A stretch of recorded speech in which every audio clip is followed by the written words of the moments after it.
Au fait, nous avons envie de faire ce workshop là aujourd'hui pour sensibiliser la population aux enfants qui restent dans la famille côté de violence domestique.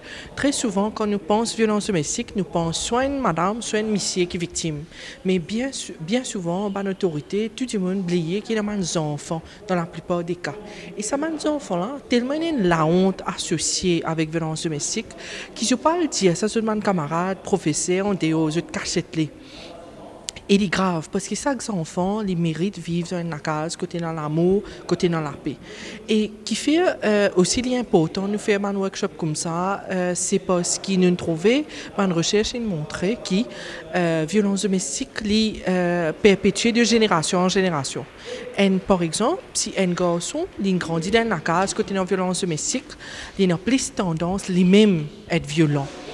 Et si une petite fille grandit dans une case qui est en violence domestique, par contre, il a un plus grand risque dans une relation côté non violence lui-même. Alors, nous pouvons trouver qu'il peut aller de génération en génération. Après, aussi, à Maurice, il y a un grand problème.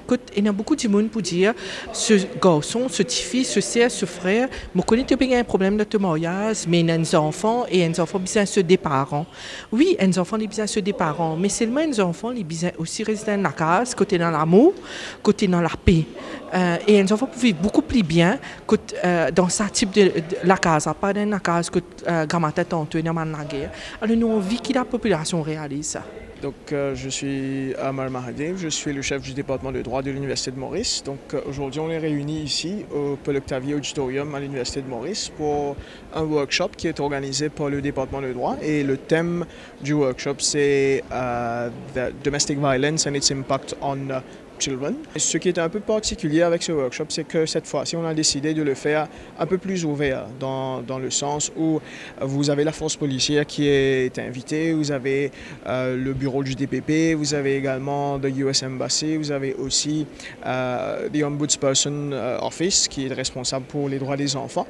Donc le but, c'est bien évidemment d'avoir tous les stakeholders présents et d'essayer de voir comment est-ce qu'on peut travailler ensemble et dans la même direction en ce qui concerne la protection des enfants qui sont très souvent les victimes de la violence domestique. Donc on est très heureux, on a eu la collaboration de presque tout le monde a répondu présent, on a également les étudiants qui ont démontré un intérêt très fort et donc voilà, donc le but comme je vous ai dit c'est d'essayer de faire un peu de la sensibilisation et essayer de s'assurer à ce que tout le monde, les femmes, les époux, les épouses, les enfants, la société en général sache c'est quoi la violence domestique, quelles sont les lois qui régissent ce sujet spécifique et également quels sont les divers modes de protection qui sont à leur disponibilité afin de s'assurer que peut-être je dirais qu'on peut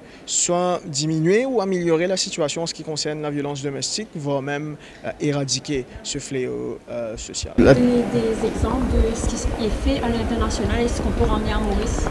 Par exemple, je dirais que l'éducation et la sensibilisation. Ici à Maurice, vous allez voir que, comme je l'ai dit, on est beaucoup plus réactif dans le sens où on attend à ce que le problème vienne vers nous. Ensuite, on va commencer à... Il y aura un débat public extraordinaire pendant quelques jours sur les réseaux sociaux, tout ça. Mais ensuite, il n'y a rien de concret qui sort de ces types de débats. Donc, qui veut dire qu'au niveau international, vous avez des campagnes d'éducation, de sensibilisation, vous avez